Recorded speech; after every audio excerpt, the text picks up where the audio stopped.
So if you're like me and you love badminton, you love badminton rackets even more. But how much do you know about badminton racket? So I'm the kind of player that just pick up the racket and adapt to it and not too fussed about what does it do. But with so many of you guys been asking me questions about rackets, I thought, hey, I might as well do a video on about racket terminology, racket information, racket technology, and hopefully from this video, you will have better knowledge and information about what makes a racket, racket's characteristic, racket playability, and then hopefully whenever you're going to buy a new racket, you're going to be much more informed and able to find a suitable racket for your needs in your game. Before we start, just want to say a massive thank you to Victor Australia. I spoke to the product manager. I gave him a long list of questions and he was kind enough to take his time to answer the question for us. And a lot of these questions actually came from you guys as well. If you have any question about rackets, racket technology, especially from Victor, and I happen not to have covered in this video, please drop your comments below so I can go back to Victor Australia and ask them on these new questions. When it comes to badminton rackets,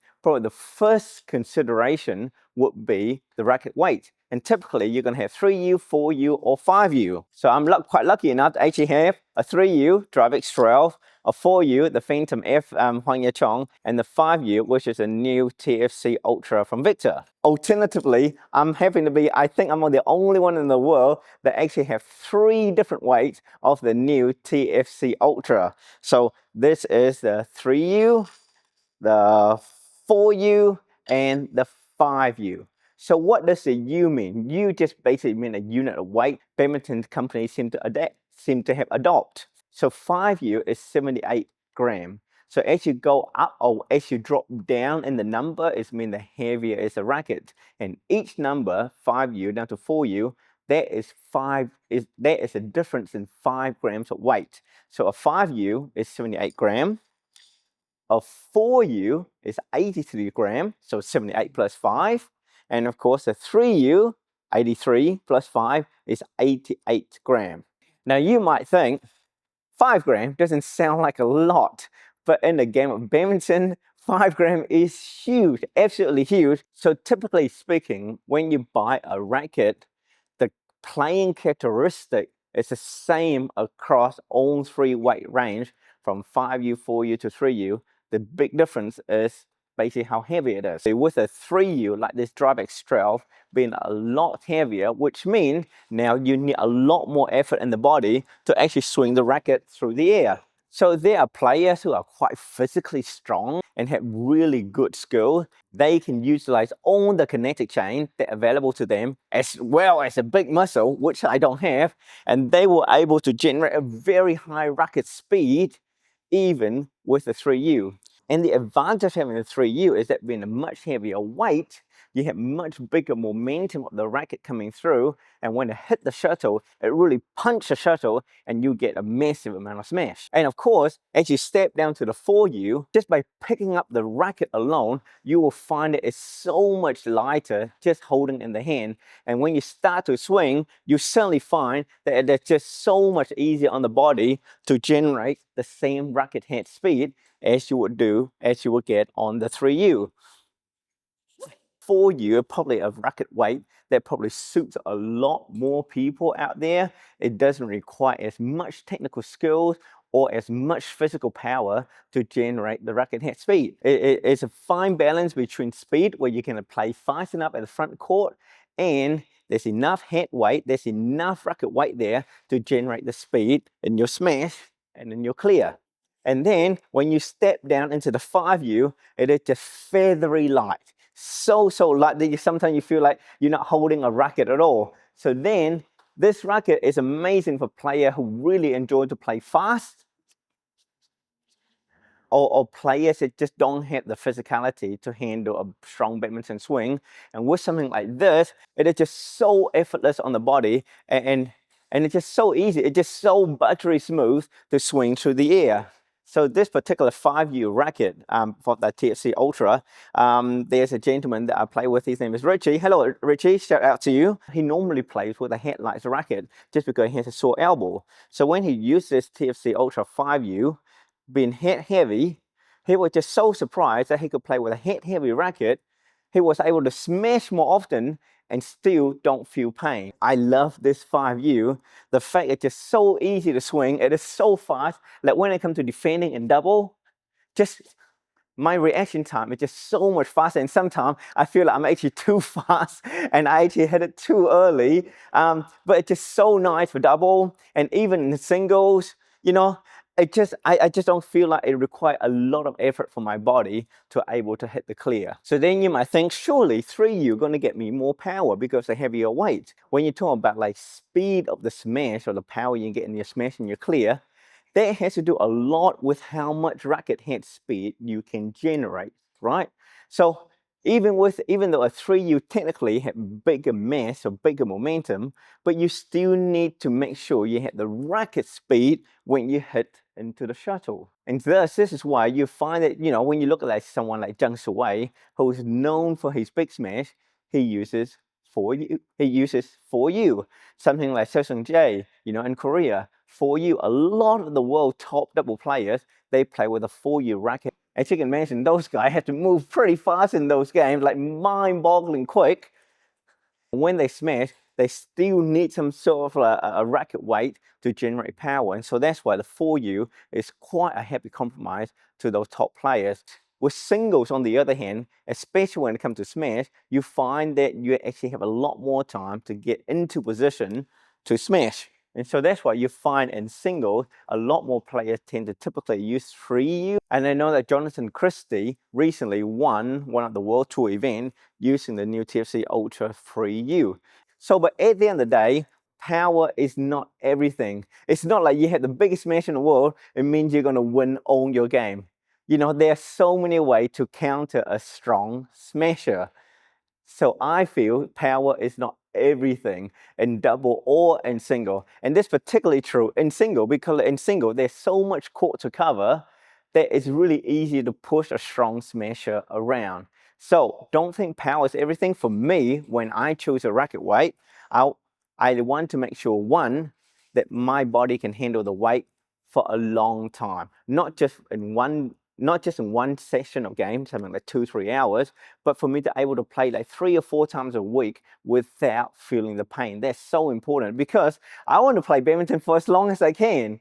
I don't need a racket that can give me lots and lots and lots of power. I need a racket that allow me to win rallies in my own style without killing my body. So as I mentioned before, if you like fast, flat exchange, if you like front court play, 4U, 5U will be much, much better for you. If you really want power and like singles or really enjoy backcourt play, then the 3U could suit your game style. And the next figure that you see a lot is the G4, G5, G6. And that got to do with the size of the grip. So typically speaking, a lot of rackets now come with G5, which is a typical grip size handle. For me, being a smaller guy, I find G5 is quite nice. For bigger guys, to find the G5 is too thin for them, and that's when they will either wrap it in thicker grip, like a towel grip, or they put another layer over the top. So according to Victor Australia, thicker grips tend to help you to transfer of power from your hand to your racket a lot easier, while a thinner grip will offer better control and flexibility. So as you can imagine, changing from forehand to backhand, hand handle, bevel grip, changing grip is actually quite a lot easier with a smaller grip. So I'm quite used to a G5, a normal typical size grip. I know that when I use Joel's racket, his grip is actually quite a lot thicker. I personally don't like towel grip and I don't like thicker grip. So it really is a personal habit and a personal choice. So you just figure out what you enjoy, what's good for you. We're trying to keep that in mind. The thicker grip tend to help you to generate better power, while a thinner grip allow better control and flexibility. And as you actually change your grip, especially if you go from a thin grip to a thicker grip, that will actually add quite a lot of weight to the handle, and that will then change the weight balance of the racket, and that could change the flex point as well, and thus you can actually change the playability of the racket. So do keep that in mind. I am actually not a very technical person. I don't really look at those things in very great details, so I just put on my grip and then just learn to play with it. But I know there are people out there who are actually really enjoying going into the finer detail of the specs and the weight and the swing weight, etc. Yeah, enjoy that. I don't worry about it, but there's something for you to consider as well. The next big important consideration, I probably, come to think of it, this probably should be the most important thing for you to consider when you're buying a racket, is actually whether it's head balance, head heavy, or head light. So most companies out there, from Victor to Yonex to Linings, they tend to produce racket in 3 of those categories. So obviously, head heavy help you to generate power. So head light tend to be for players who enjoy fast game, fast reaction, and balance, basically a jack of all round trade. So why does a head heavy racket tend to help you to generate more power? So as you can imagine, in a typical swing, when this racket get over this vertical plane and it start falling down, obviously the more momentum at the tip of the racket towards the end of the racket, the more angular momentum you can generate, because that racket head speed will drag it down a lot more. This is why when it comes to smashing, once that racket head clip over, you're going to find a huge amount of power boost to hit into the shuttle towards the later phase of the swing. But unfortunately, with that head heaviness, it also means it needs more effort for you to generate the racket speed to go up to that position. From here to here, it needs more effort from your behalf. And obviously for a headlights racket, being most of the weight is towards the palm of your hand, you're able to swing it through very, very quickly without much effort in the hand. And the racket will be able to glide through the air much easier, allow you to play much faster game. I know that my girls, when they started out, I got them the NanoFlare 170. That was a 5U headlight, and was just so easy on their body to play with and basically to learn with. So for balance rackets, it basically allows you to play both front court and back court. Everything feels very neutral. You're able to get the speed that you want and still has enough power for you to smash at the back. Another big thing with head heavy racket as well is that when it comes to playing double, especially when you play at high level double, you're going to spend a lot of time defending smash. So suddenly those smash come pretty fast to you. So your reaction time has to be pretty quick in order to actually get to those smashes. And so you'll find that something like a 3U will probably be quite slow for you to use when it comes to high level double play. And so that's why you find a lot of top pro players tend to play with a 4U, because it gives you enough power at the back, but it's still fast enough for them to defend smashes as well as rush to the front and play the flat drive. Now, let's talk about shaft stiffness and the shaft flex point. So they are racket with very flexible shaft, and they are rackets that take so much effort to actually play in the shaft. How does shaft stiffness affect your play? And of course, shaft stiffness is not the only thing to affect your swing, it's also the flex point. As you can see, this flex point is quite different to this flex point. So you see how, like with the drive X Trail, the flex point is more towards the end of the shaft, more towards the handle, while something like the TFC Ultra is much more towards the middle. So it's a combination of the shaft stiffness and the flex point that really control what they call the whipping effect of the racket. So according to Victor Australia, stiff shaft provide better power transfer and more direct impact feel, but require better physical fitness and of course stronger strokes. And while a flex shaft provides more comfortable impact feels and help with people who have less power, and that makes so much sense. When you have a stiffer shaft, there's less bending in the shaft, which means that there's less delay in the racket. So what do I mean by less delay? If I was to swing like this, because there's less bending in the shaft, that racket head would essentially be exactly where I think the shaft should be. So therefore, it's actually a lot easier for you to time your shot with a stiffer shaft. While with a more flexible shaft, as you swing through, you can actually feel the shaft bending, and you can feel the head coming through with a slight delay and then punching into the shuttle. So you have to adjust the timing of your swing to account for that delay of the head coming through. So timing is a very important part when you're playing with a flexible shaft. More flexible shafts tend to suit players who have slightly weaker swing because they're getting some help from the flexibility in the shaft. And I think it's so important that when it comes to shaft stiffness and flex point and how it swing, it is one thing to actually read about the specs online, but it's also one thing to actually have the racket in your hand to actually swing to see how it feels. For example, the Drive X12 here, this is supposed to be a balanced racket with a very stiff shaft. But in my swing or in my test, I find the head is slightly head heavy and the shaft, even though it's stiff, I don't find it too stiff. I can still feel a little flex in it. And overall, the swing, for some reason, even though it's a 3U, it is just so smooth through the air. It has the power there when I need to, and it's still fast enough for me to rush to the net and control the front court. And I guess this is why you see the Drive X12 is now being used in both single and double, and by female as well as male for double game. Now, as I talked about before about this whipping effect in each racket, so according to Victor Australia, I'm just going to read this out. Whipping effect is a term that describes the swing, the shaft bending, and the impact into the shuttle, just like when you're whipping a whip. So I know, since I've been quite lucky enough, that Victor Australia has sent quite a few rackets for me to test. So I know that with something like the Drive X12, you know, with a new with the technology from Victor, including the West 3 technology, the carbon fiber system in here, the free core handle, as well as the weight distribution in the racket. For some reason, with the Drive X12, I feel like I can actually generate much sharper or much steeper angle smash, as well as my drop and slice compared to my previous racket. Like I would do the same swing, but somehow the shuttle will go steeper. And of course, this whipping effect is even more true in the TFC Ultra range. And so this is why I'm saying it's so important for you to try to get into a shop and test out the racket as much as possible. Now, most badminton rackets out there, like this Yonex 77 Pro, it has a wooden handle. However, when it comes to Victor racket, especially the newer ones, as you can see here, they tend to use the free core handle.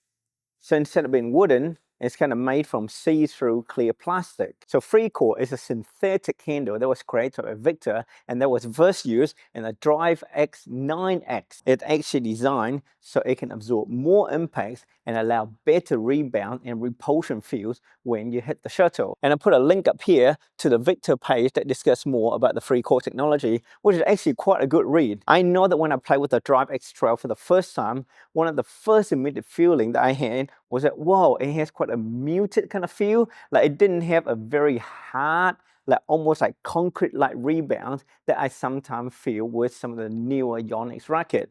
And I do have to agree that hitting with the various kind of racket, it feels a lot more comfortable, especially when you string your racket to a higher tension. The free cores really help with absorbing the impact and you don't feel that vibration as much. And that's one of the reasons why before I didn't like to play with very high tension string, because I just find the feeling to be too hard for my liking. But now with the free core technology in Victor, I don't mind going to 27 or 28 pounds. And with the free core technology, Victor now has a bit more options in how the shaft gets integrated with the handle. And as you can see here, this is a 3U TFC Ultra, and you can see they have the power ring. It really bind or really hold the shaft to the handle a lot more, making it feel more like one. So you have a much stiffer feel in the racket swing. While when you go down to the 5U, when there's no power ring pro and no power ring at all, shaft is only being held by the free core handle. It feels a lot softer, more flexible, more easier to control, and the feeling of the hit is much, much softer with the 5U. Now, of course, in every racket, you got strings, and the strings have to go through these small holes called the grommets. The number of grommets on a racket head affect how close the strings are held together, the pattern in which you string them, and of course that will affect the way the racket feels when you hit the shuttle. 76 grommets is basically the standard number for most rackets. Further, as you can imagine, the further strings are apart, the string tend to be a bit more elastic. There tend to be more hole of the shuttle on the string bed. While if the strings are much closer together, then become a lot more harder surface and there's a lot more rebounds. So 76 grommets seem to be a very standard number, and it's a good balance between repulsions and that holding time. Different companies have different stringing pattern that they recommend. A combination of that stringing pattern along with the number of grommets will affect the way you play quite significantly, as well as, of course, the string that you choose. Some string are soft, some string are hard, etc., etc. And I guess that's why for more experienced players, they will have their preferred feel of the stringing pattern, the number of grommets, you know, everything. Everything is always the same for them because that's the way they like it. For the social beginners and lower level players, you probably not able to feel much difference between different rackets, different strings, and different string and the grommets and the stringing pattern as well. So just enjoy the game and not worry about too much about the technical side of things. So what is shuttle hold, you may ask? Shuttle hold is essentially how long does the shuttle stay connected on the string bed at the point of impact. The longer that shuttle hold time is, the more control you have. You know, that's why rackets like the Arc Saber 11 Pros, it has really nice holding time, massive sweet spot. It is actually quite difficult for you to actually do a miss hit on the Arc Saber 11 Pro. But the sweet spot and the holding time is not the one and all factor for a lot of players. Some people just like harder feel, fast, more repulsion in the racket, while others prefer longer holding time and more control. And I guess this is why manufacturers like Yonex and Li-Ning and Victor, they make different types of rackets because everybody have their own different playing style and different preferences. And hopefully you're able to start to form a better idea of what you want in your racket. That's probably the most important thing, is what you want in the racket to help you to play your style of game. It's actually quite amazing. A racket could actually change the way you play. So for example, if I was to play with this TFC Ultra 3U, being as heavy as it is, I can't do quick swing. So even, you know, not for me, not with my small body, my small muscles. So a thing like a stick smash is a very hard thing for me to accomplish with something like this 3U. But now if I was to step down to the 5U and being so light, it means I can start doing a lot quicker swing, faster drive, short compact drive. So the way that I play will be different. I want to start utilizing fast flat shots a lot more. I want to do more six smash and get the angle down steeper rather than looking for big smash. If I was to play with something like with a Phantom F, with the Huang Yachong, I want to spend all day just looking at how pretty the racket is. Just kidding, just kidding. But essentially, this racket is so fast that I'm going to try to get myself to the front court as much as I can and be really dangerous at the front court. And I just set up for my partner at the back to do the big smash. So if you are in search of a new racket or even thinking about it, I hope the video has given you plenty of things to think about, as well as a lot of information to help you to make better and informed decisions. And remember guys, not all rackets are the same. This is a 3U, this is also a 3U. This feels like a tank, this feels buttery smooth through the air. So this is a 4U, this is also a 4U. They both feel light, but the way that they both feel the same-ish in the hand, but the way that they feel in the air when you do dry swing, and especially when you start hitting a shuttle, are so different.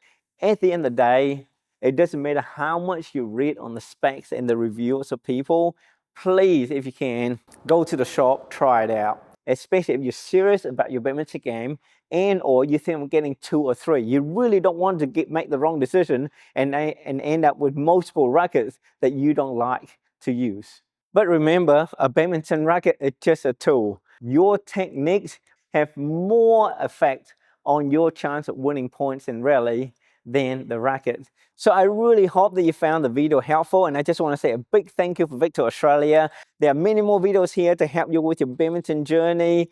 Thank you so much for watching. Squeeze that subscribe button and I'll see you in the next video. And let's get better together. Bye-bye.